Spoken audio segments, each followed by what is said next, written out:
કૃષિ વિજ્ઞાન કેન્દ્ર ખાપડ ખાતે કિસાન સન્માન સમારોહ કાર્યક્રમ યોજાયો।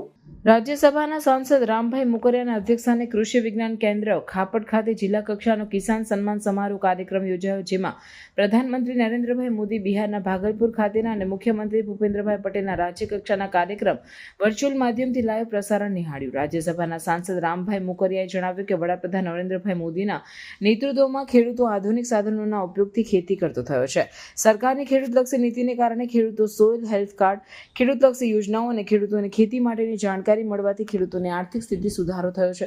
વધુમાં તેમણે જિલ્લાના ખેડૂતોને પ્રાકૃતિક ખેતી તરફ વળવા માટે અનુરોધ કરવામાં આવ્યો હતો। જિલ્લા પંચાયત પ્રમુખ પરબત પરમારે જણાવ્યું હતું કે વડાપ્રધાન નરેન્દ્રભાઈ મોદીના નેતૃત્વમાં ખેડૂતોની સતત ચિંતા કરીને વિવિધ યોજનાઓ અને ઉત્પાદનના યોગ્ય ભાવ મળી રહે તે માટે ટેકાના ભાવે ખેત ઉત્પાદનો ખરીદી સહિતની ખેડૂતલક્ષી યોજનાઓ અમલી બનાવીને ખેડૂતની આવકમાં વધારો થયો છે।